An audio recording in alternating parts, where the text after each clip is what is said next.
Hello everyone. तो आज हम लोग बात करने वाले हैं द क्रक्स ऑफ एनएलपी, मतलब कौन सी मेजर प्रॉब्लम्स हैं जिनको हम सॉल्व करते हैं और कौन कौन से मेथड्स होते हैं जिनको हम एनएलपी में सॉल्व करते हैं। ठीक है, तो क्रक्स ऑफ एनएलपी। ओके, तो क्या क्रक्स है एनएलपी पे, नेचुरल लैंग्वेज प्रोसेसिंग। तो हमें मालूम है पिछली वीडियो से कि natural language processing is a technique जिसमें हम लैंग्वेज को प्रोसेस करते हैं, जिसमें हम मशीन को अंडरस्टूड कराते हैं, अपनी लैंग्वेज जो हमारी लैंग्वेज को समझे और फिर अपने उसका कुछ एक एक्चुअल रिस्पॉन्स, उसका एक एक्चुअल आउटपुट हमें जनरेट करके दे। तो ये एनएलपी एक टेक्निक होती है। तो मैं कह सकता हूँ कि एनएलपी दो फॉर्म में चलती है, एक होती है एनएलयू और एक होता है एनएलजी। एनएलयू मतलब नेचुरल लैंग्वेज अंडरस्टैंडिंग और नेचुरल लैंग्वेज जनरेशन, मतलब पहले आप जो यूजर है जो उसे एज अ इनपुट कोई भी टेक्स्ट दे रहा है, that can be in the form of text, that can be in the form of speech. हम बाद में स्पीच को टेक्स्ट में कन्वर्ट करते हैं, स्पीच टू टेक्स्ट कन्वर्जन। तो उस जो भी हम उसको टेक्स्ट दे रहे हैं उसको अंडरस्टैंड करना, अंडरस्टैंडिंग के बाद अगर आप उससे रिवर्ट में, अगर आप उससे कोई रिस्पॉन्स चाहते हैं तो उसे जनरेट भी करना होता है। तो एनएलपी में हम करते क्या एक्चुअल में, एनएलपी में हम जब कभी भी, जैसे मान लीजिए कि हमारे पास कोई शॉर्ट ऑफ वर्ड है, कोई शॉर्ट ऑफ टेक्स्ट लेते हैं, फॉर एग्जांपल कि add milk and butter in shopping list. Just suppose ये एक शॉर्ट ऑफ टेक्स्ट है जो कि हम अपने मशीन को सिखाना चाह रहे हैं। तो ये क्या है, एक तरीके से अनस्ट्रक्चर्ड फॉर्म है टेक्स्ट का। अब मैं क्या करना है, हमें क्या करना है कि एनएलपी इसके सेंटर में आती है, जिसमें आप क्या करते हो, एनएलपी के थ्रू इस चीज को एक स्ट्रक्चर फॉर्म देने का काम करते हो। अब स्ट्रक्चर फॉर्म कैसे होगा, कुछ भी, जैसे कि पहले आप क्या ऐड कर रहे हो, मिल्क, उसके बाद बटर आएगा, तो it can be in this form. और ये आपकी मान लीजिए कि क्या है, शॉपिंग लिस्ट है, शॉपिंग लिस्ट। तो स्ट्रक्चर डेटा आप स्ट्रक्चर टेस्ट देते हो, फिर उसका आप कन्वर्जन करते हो किसमें, अनस्ट्रक्चर डेटा का स्ट्रक्चर डेटा में। अगर आप एनएलपी, जैसे मैंने बोला एनएलयू और एनएलजी दो तरीके से होती है, तो पहले अगर आप इस तरफ जाते हो अनस्ट्रक्चर डेटा से स्ट्रक्चर डेटा की तरफ, that is known as a natural language understanding. और अगर आप बाद में क्या करते हैं, जब वो चीज को समझ जाती है, स्ट्रक्चर के फॉर्म में स्टोर कर लेता है और उससे आप खुद से एक रिस्पॉन्स मांगने की कोशिश करते हो अपने मशीन से, तो उसे बोलते हैं NLG, that is natural language generation. इस प्रोसेस के टाइम पे क्या प्रॉब्लम्स आती हैं, ठीक है, तो उसको बोलते हैं क्रक्स ऑफ एनएलपी। कि जो मेजर प्रॉब्लम है हमारी, वही है हमारा crux of NLP. Major problem क्या है, उसे बोलते हैं एम्बिगुइटी। अब एम्बिगुइटी का मतलब क्या होता है, सिंपल सा मैं लिख देता हूं, क्रक्स ऑफ एनएलपी का एम्बिगुइटी। इसका मतलब होता है कि किसी भी वर्ड के एक से ज्यादा सेंस या फिर एक से ज्यादा मीनिंग्स होना, इसको बोलते हैं हम लोग एम्बिगुइटी। बेसिकली एम्बिगुइटी किसको रिप्रेजेंट करता है, जैसे मान लीजिए कि कोई भी व्यक्ति जब कोई एक सेंटेंस बोलता है या फिर कोई वाक्य बोलता है, तो उसका मतलब एक ही होता है, लेकिन बोलने और सामने वाले को सुनने में हो सकता है कि उसके कई मतलब आ जाए। तो सामने वाले को समझना पड़ता है कि उसका एक्चुअल मतलब क्या है उस सेंटेंस का। तो वही एम्बिगुइटी। इसी तरह से हम तो ह्यूमंस हैं, we have some intuition power, that's why we are humans dominating on each and every other animal and other birds kingdom. ठीक है, तो उस तरीके से हम तो बहुत ज्यादा इंटेलिजेंट है और हम दिन पर दिन अपने आप को ट्रेन करते रहते हैं बहुत सारे data set from the outside. तो लेकिन अगर हम किसी मशीन को ट्रेन कर रहे हैं, हम तो अपने इंट्यूशन से समझ जाते हैं कि हाँ इसके कहने का मतलब ये है, उसके कहने के कई सारे मतलब हैं, पर एक्चुअल में हमें एक आउटपुट मिल जाता है कि इसके कहने का मतलब है कि जैसे वो आवाज आती है हमारे कानों तक, ब्रेन तक जाता है न्यूरॉन्स के थ्रू, उसके बाद वो क्या होता है, प्रोसेस होता है, एक पैटर्न बनाता है ब्रेन, फिर पैटर्न बना के उसका एक फाइनल आउटपुट निकालता है, जो कि हम एज आउटपुट स्पीच की तरह देते हैं या फिर एक्शन लेते हैं, कुछ फिजिकल एक्शन लेते हैं। तो अब ये मशीन को सिखाना, तो मशीन के पास ये एबिलिटी होनी चाहिए कि सामने से जो यूजर ने टेक्स्ट दिया है उसके अगर कई मतलब है, तो उसमें से वो कौन से एक्चुअल मतलब को समझेगा, तो इसको बोलते हैं एम्बिगुइटी। अब ये हमारी एम्बिगुइटी एनएलपी में कई तरीके से सॉल्व होती, कई तरीके से पढ़ी जाती है। तो अगर मैं कुछ चीजों की बात करता हूं, तो पहली आपकी आती है फोनोटिक्स, फोनोटिक्स या फोनोलॉजी, फिर मॉर्फोलॉजी, लेक्सिकल एम्बिग्यूटी, फिर आप syntactic syntactic ambiguity, semantic ambiguity, pragmatic ambiguity, या फिर प्रैग्मेटिक एनालिसिस करना उस टेक्स्ट का, और फाइनली आप क्या करते हो, डिस्पोजर देते हो, डिस्कोर्स देते हो सॉरी, उस सेंटेंस का। इनका अपना अपना मतलब होता है, और यही हमारे क्या होते हैं, स्टेजेस होते हैं एनएलपी के। These are the stages of NLP.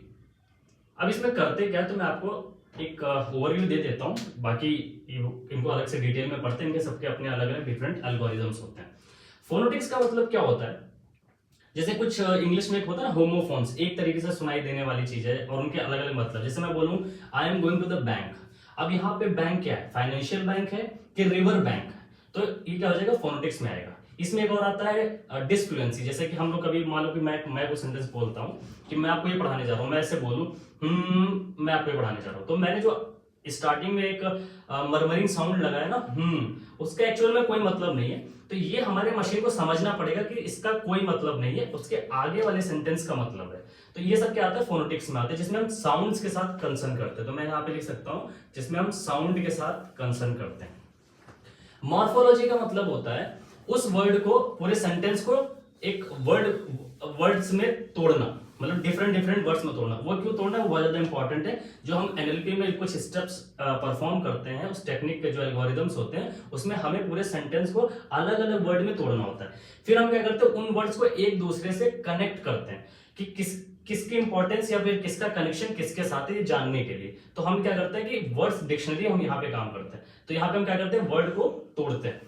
Lexical में हम क्या करते हैं, डिक्शनरी बनाते हैं। जो भी हमने वर्ड तोड़ा है एक डिक्शनरी बनाते हैं यहाँ पे। सिंटैटिक में हम क्या करते हैं, पार्सिंग करते हैं, मतलब एक डिक्शनरी बन चुकी है हमारे पास वर्ड की, और फिर उन वर्ड में कौन सा वर्ड किसके बाद आएगा, किसका कनेक्शन किसके साथ है। जैसे मान लो कि राम ने खाना खाया, ठीक है, या फिर राम ईट मैंगोस, राम आम खाता है, तो यहाँ पे आम है एक नॉन फ्रेजल वर्ड है, खाना मतलब जो राम खाता है वो क्या है, एक वर्ब है, और राम क्या है, वो भी एक नाउन है। तो हमें मालूम मतलब ये हमें पता होना चाहिए कि यहाँ पे आम कौन खा रहा है, राम आम खा रहा है। तो यहाँ पे हम जो पार्सिंग करते हैं, तो पार्सिंग के समय पे हमें मालूम होना चाहिए कि कौन सा वर्ड किसके साथ कनेक्ट है।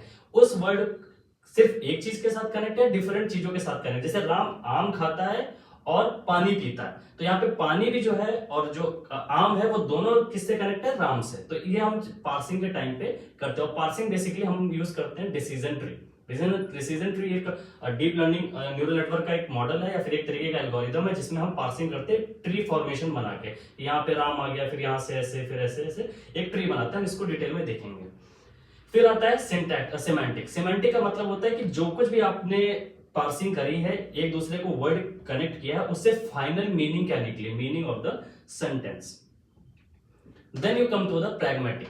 प्रैग्मेटिक में आप क्या करते हो, मीनिंग आ चुकी है, पार्सिंग कर चुके हो, मीनिंग आ चुकी है, उसके बाद आप क्या करते हो, सारे सेंटेंसेस को कनेक्ट करते हो। कनेक्शन यहाँ पे होता है कि सारे सेंटेंस को कनेक्ट करके उनको अंडरस्टैंड करते हो, और फिर एक आप फाइनल डिस्कोर्स करते हो, मतलब प्रोसेसिंग करते हो ऑफ ऑल कनेक्टेड सेंटेंसेस। जो आपने सारे सेंटेंसेस कनेक्ट किए हैं उनकी प्रोसेसिंग करते हो, ऑल कनेक्टेड सेंटेंसेस। तो ये क्या है ना, इस तरीके से आपको समझ में आ गया कि आपके पास एक सेंटेंस था, उसमें आप पहले फोनेटिक्स एम्बिग्यूटी को कैसे डिसएम्बिग्यूट करते हो, फिर आप उस सेंटेंस को क्या करते हो, वर्ड्स के फॉर्म में ब्रेक करते हो, ठीक है। उसके बाद आप क्या करते हो, उस वर्ड्स की एक डिक्शनरी बनाते हो। देन उसमें आप पार्स करते हो कि किस सेंटेंस को किस वर्ड को कहां पे आना, कौन सा रूट वर्ड है, कौन किसके बाद आएगा, कौन किससे कनेक्टेड है, पार्सिंग करते हो। फिर then you come to the final meaning of that sentence. फिर आप सेंटेंस उससे क्रिएट करते हो। फिर फाइनली जब आपके सारे सेंटेंसेस क्रिएट हो जाते हैं, then you are able to process all related and all the connected sentences. तो these are the stages of NLP. अब हम इनको सॉल्व कैसे करते हैं एनएलपी में, तो वो मैं आपको बता देता हूं। एक्चुअल में बेसिक वही है, इसके अलावा भी बहुत सारी चीजें होती हैं, तो उनको हम वन ऑन वन डिटेल में पढ़ेंगे, हर एक स्टेप को जो हम एनएलपी में परफॉर्म करते हैं, ठीक है। इस सीरीज में, एनएलपी की सीरीज में ये होगा। तो एनएलपी में हम बेसिकली क्या करते हैं, पहले तो करते हैं टोकनाइजेशन। अब ये क्यों करते हैं सर, तो टोकनाइजेशन जैसे हमने यहाँ पे कई सारे वर्ड्स को तोड़ा, अब ये वर्ड्स को कौन समझ रहा है, एक्चुअली मशीन समझ रही है, ह्यूमन तो समझ नहीं रहा है, मशीन समझती है नंबर्स में। तो हम क्या करते हैं, सारे वर्ड्स को एक नंबर असाइन करते हैं, एक इंटीजर असाइन करते हैं। मान लो यहाँ पे 301, 302, 303, इस तरीके से हम क्या करते हैं, इसको एक टोकन बनाते हैं, टोकनाइजेशन करते हैं। सेकंड स्टेप आप करते हो, यहाँ पे मैं लिख देता हूँ स्टेमिंग। अब कभी कभी अगर स्टेमिंग अच्छे से काम नहीं करता तो आप क्या यूज करते हो, लेमेटाइजेशन।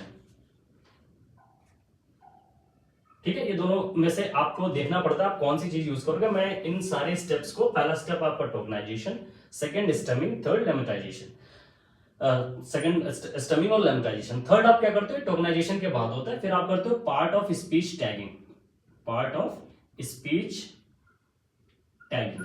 फिर आप उस सेंटेंस के रूट वर्ड को ढूंढ के उसको एक प्रॉपर टैग करके, मतलब उस सारे स्पीच के जो प्रॉपर रूट वर्ड्स है उनको फाइंड आउट करने का काम करता हूं, फिर उनको टैगिंग करने का काम करते हैं। फिर लास्ट में हम क्या करते हैं, हमारा NER मतलब नेम्ड एंटाइटी रिकॉग्निशन। ठीक है, कि मतलब अगर उस सेंटेंस से कोई एंटाइटी रिकॉग्नाइज है कि नहीं है उसे पता करने का काम करता है। जैसे मैं मान लूं कि मैं अगर उत्तर प्रदेश बोलता हूँ, सॉरी लखनऊ बोलता हूँ, तो मुझे मालूम है कि लखनऊ किससे एसोसिएट है, उत्तर प्रदेश से। अगर मैं उत्तर प्रदेश बोलता हूँ तो किससे एसोसिएटेड है, इंडिया से। ठीक है, तो इसका मतलब उसकी एंटाइटी कौन है, इंडिया, उसकी एंटाइटी कौन है, लखनऊ की कौन है, उत्तर प्रदेश। तो हम फाइनली एंटाइटी पता करते हैं। तो ये कुछ स्टेप्स होते हैं, टोकनाइजेशन, स्टेमिंग, लेमेटाइजेशन या फिर part of speech tagging, then and after that NER। ये 4 स्टेप्स के अलावा भी बहुत सारे अदर चीजें होती हैं, छोटी छोटी चीजें, लेकिन मेजर हम यही करते हैं NLP में। तो इनको हम वन ऑन वन डिटेल में देखेंगे from the next video on. ठीक, आई होप आपको समझ में आया होगा कि क्रक्स NLP क्या क्या है, कौन कौन सी प्रॉब्लम्स को हम सॉल्व करते हैं। Okay, so we'll meet in the next video and do like and share, subscribe also. Thank you.